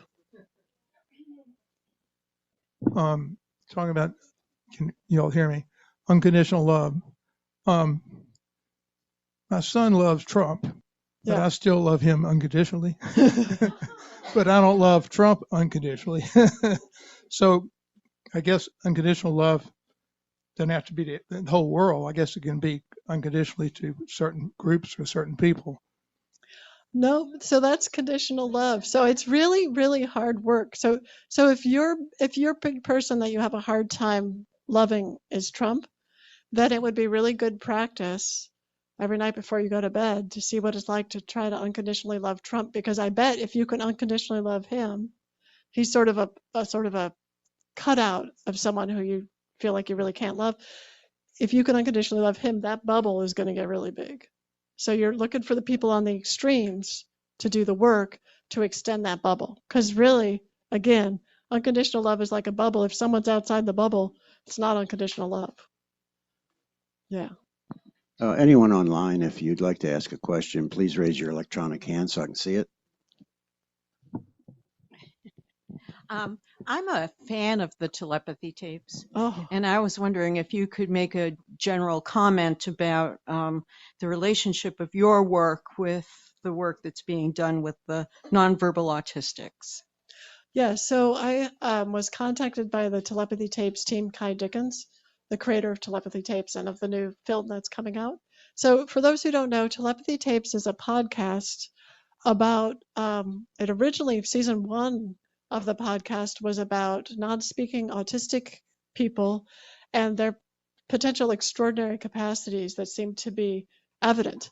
And then season 2 has been more about consciousness in general and remote healing and things like that. So it has kind of grown. There's a film coming out, a documentary coming out that'll come out in the fall. I'll be in that documentary working with non-speaking autistic students, but I don't directly work with them. I work with a teacher, speech and language pathologist named Maria Welch, who works with them, and I try to understand what's going on and what the exceptional capacities are. So there's a whole team. There's Jeff Tarrant, there's Maria, there's Natalia Meehan, there's Damon Abraham. My son got involved and he's doing the music for the stimuli. But basically, my basic comment about that work is 2 things. One, there's a civil rights issue that very few people are talking about and that I really wish would come into the conversation more. And the civil rights issue is non-speaking autistic people ought to have the capacity and be given the resources by the American Disabilities Act. They should have the right to communicate in whichever way they choose. So a lot of schools are using what ASHA, the American Speech and Hearing Association, and language pathology also, what ASHA says about these students is that it's actually damaging for them to use a letterboard or a keyboard to communicate. This is appalling because all the students that I've seen, they are able to communicate beautifully what's going on inside them and things that their communication partner who's standing next to them does not know. And that's one of the things we've been doing is what we call mind discovery tasks, where the students, we get to discover what's in their mind and not make the assumption that there's nothing in their mind, which is the prior assumption. So I think culturally we are at a state where we used to be in like the 1800s with respect to these people. In the 1800s and early 1900s, people thought people who were deaf were stupid. And that's where we are with non-speaking autistic people. It's embarrassing and horrible. So that's one thing. And then the other thing is it's evident that they have remarkable, at least the students I've been working with, I'm not going to say every non-speaking autistic person, but they have remarkable exceptional capacities and they need protection and support. Yeah. Totally agree. Thank you. Yeah. There's a lot about that coming out. Yeah. Yeah.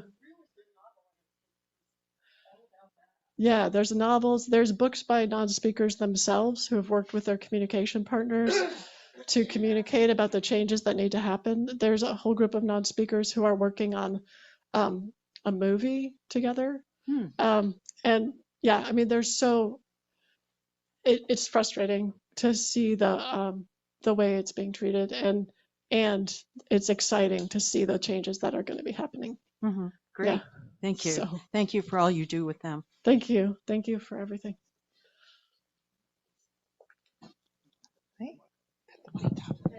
It's falling. Short. Yeah.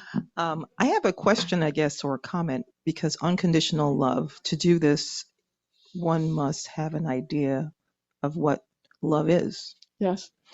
And so when you were talking about people who had trauma, a lot of trauma, and, I think about people who have been, for instance, born into war-torn countries, not just personal things. I think in the West, we have a big comfort level. As soon as a kid loses an iPad or someone says something mean, you feel a certain way. But in terms of this, what is this baseline of love that you're talking about? How do you know whether it's, I think that was why some of the questions of what's conditional versus unconditional gets confusing. It is confusing. Thank you for asking that question. By the way, your capacity to ask the right question at the right time. I don't know if anyone's ever told you that. It's profound. It's my future self. It's your future self.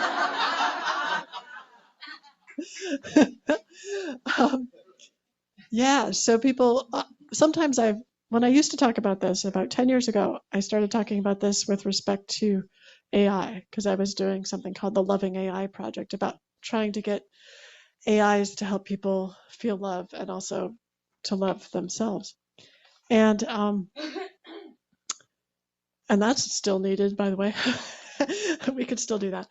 But I would go into a room and I would say, I'm going to talk to you about these robots and AI and how it might help people love themselves. How many people have experienced unconditional love? And I asked people to raise their hand.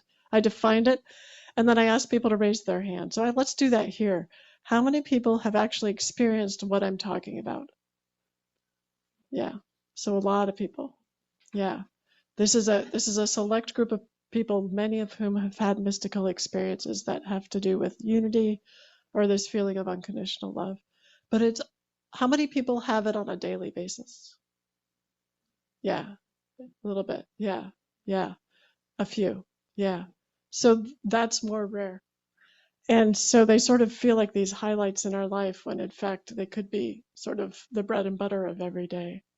And so when people ask that excellent question about how do you get people to realize what it is, I think you were not here when I gave the definition, the short definition. So I'm going to repeat that because it's really important. It'll go into our meditation. And I do see you, and so we'll answer your question before the meditation. But the short definition is being able to experiencing feeling loved and loving without anything needing to change. Anything. So that's the key thing, right? So I often think about it visually as a bubble that encompasses everything.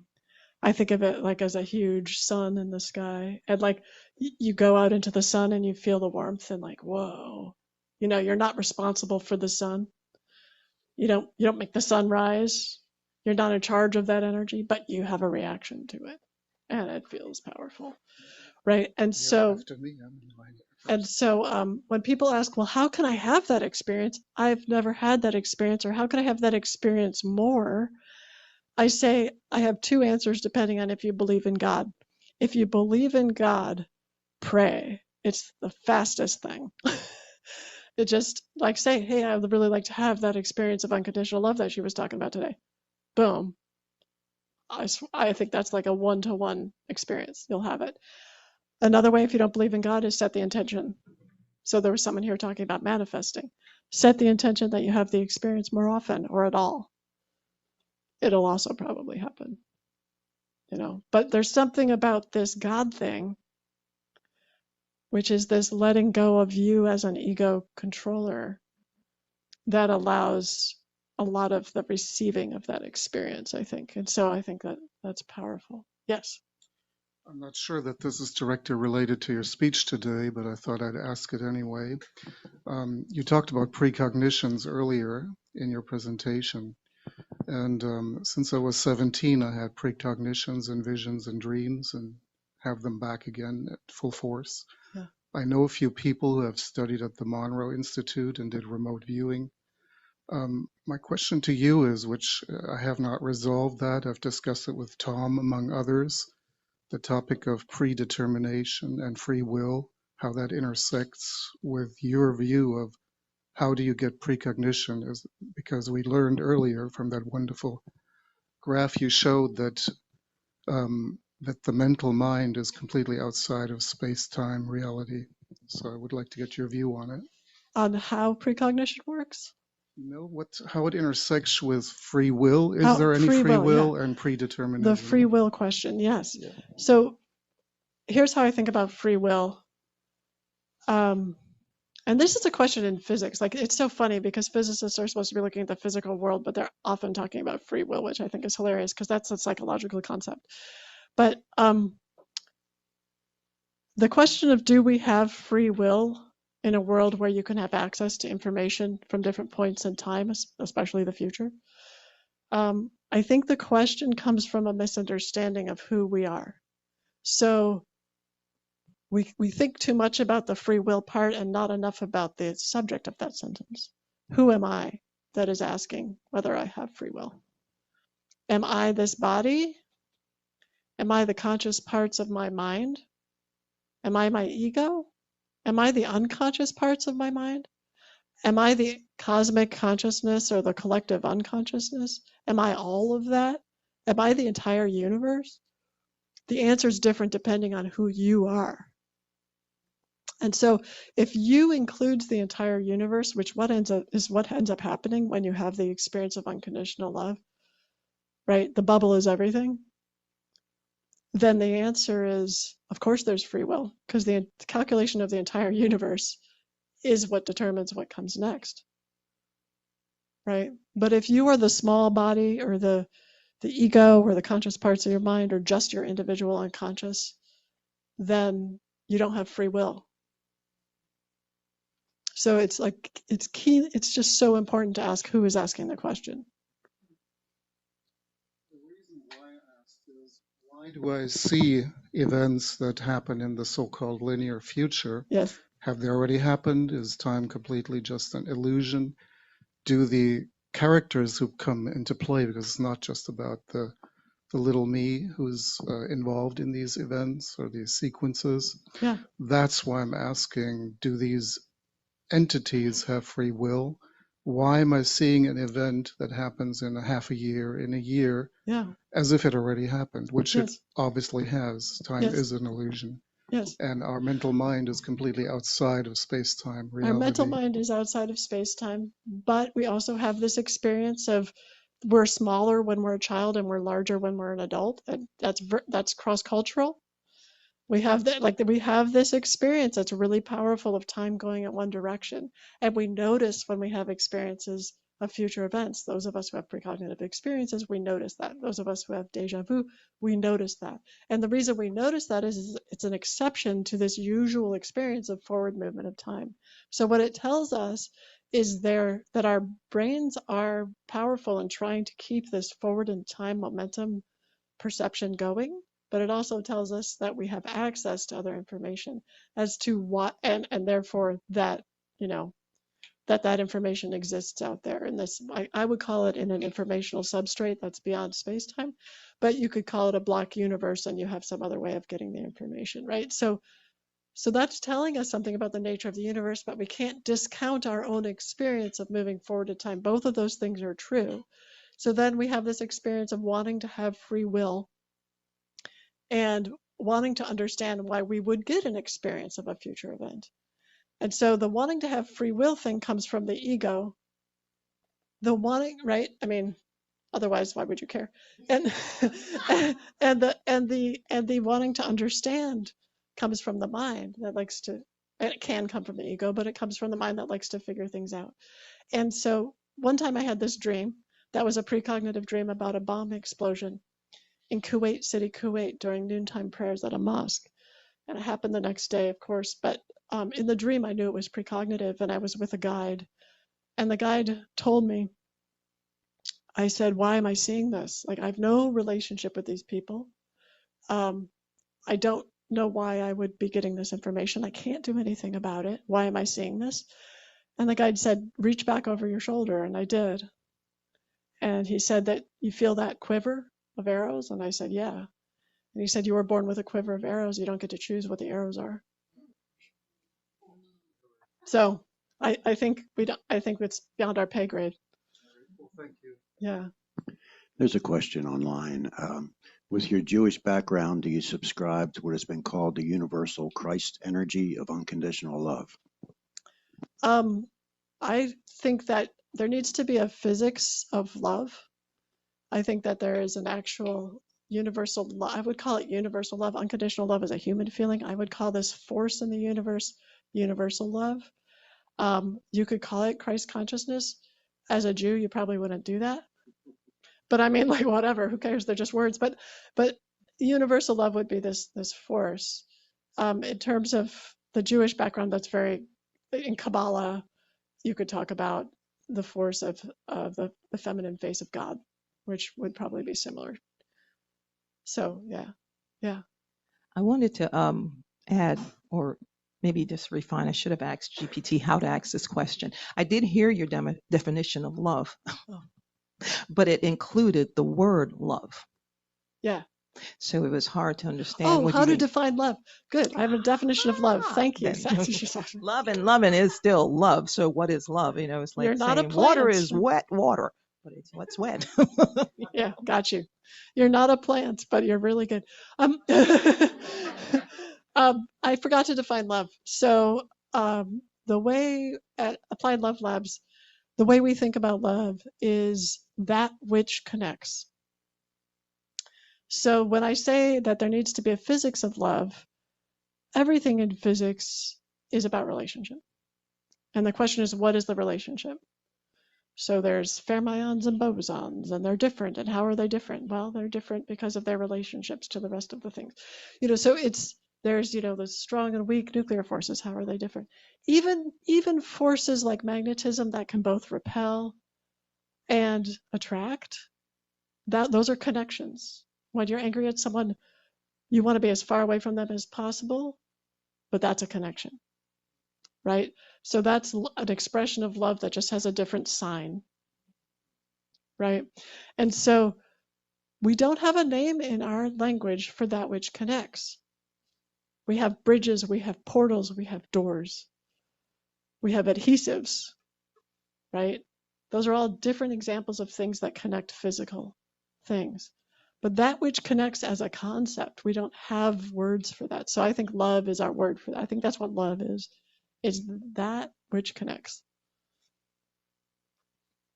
Hi, I hope I have enough brain cells left for this question. I hope I do too. Oh, I'm sure you do.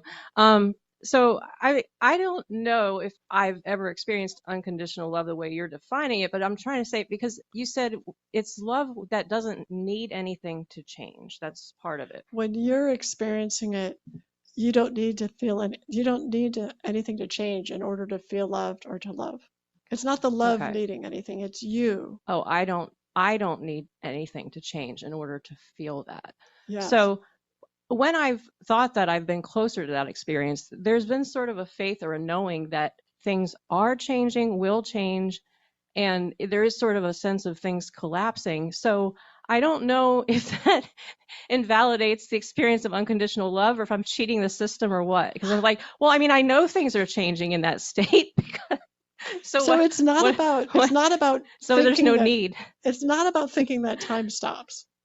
Okay. Right? It's that there's no need for things to change in order to be loved. So conditional love, all I'm saying is it's love without conditional love. So conditional love says, I love you so much, but if things changed, that'll be different. Or I Okay. don't love you yet, but if you were this way, I would love you. Yeah. So it's this requirement of change. Yeah. Like I can't love Hitler because he killed a bunch of people and he was, sociopath. Yeah. But if he were a sociopath and if he was an art student, I would love him. Okay. You see? I do see. I understand. I don't know. Maybe I just wanted to get up here and say something because you're cool. So. No, come back. No.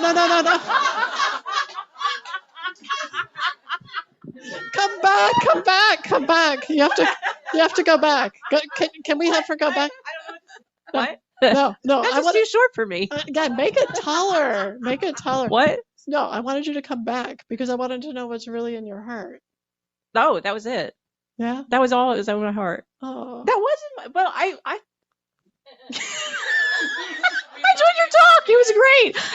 Somebody sent me a pod. I'd never heard of you till like 2 weeks ago. Somebody sent me a podcast with you, with Mayim Bialik. Oh, yeah. I really enjoyed it. So I thought it was really funny that IONS was bringing you in person. So yeah. Thanks for thank you being so a much. part of this little synchronicity. Yeah, thank you. I really appreciate that was part of it. Yeah. Yes. Thank you.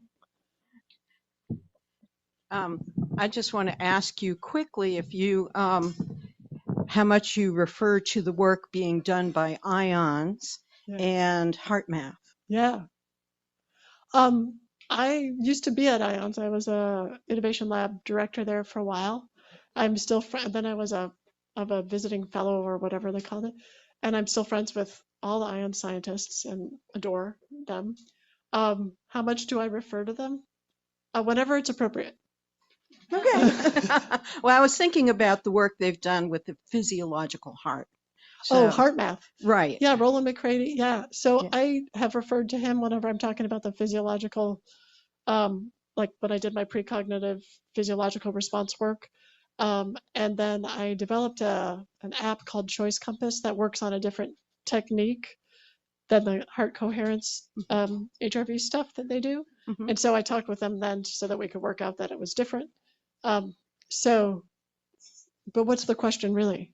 Oh, well, because you were talking about being in the body. Yeah. And so I know one of the big studies that they did um, looked at how the heart perceives beyond time and space. Yeah. Yeah. So that was one of the pre-sentiment studies that I put in my big meta-analysis. That's one of the original ones. Yeah. Okay. Yeah. All right. Thank you. Yes.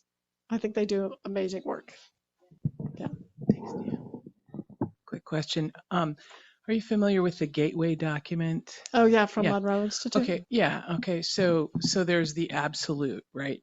Mhm. So my question is okay, in physics we have the observer effect. So if you see it, it's real. And then if there's no observer, if a tree falls in the forest, is anybody here? That kind of thing. So if we are not looking for love, does it still exist? Is it the absolute? That's an interesting question. I don't think love is an observer effect. I think the human experience of love is. I think the human experience, the psychological construct of love, you have to be on the lookout for it or it doesn't exist. And culturally, there has to be a priority around that or else it's not a priority to look for. But I think the universe is built from a substrate of love. I keep talking about this informational substrate. I think that's like love in waves.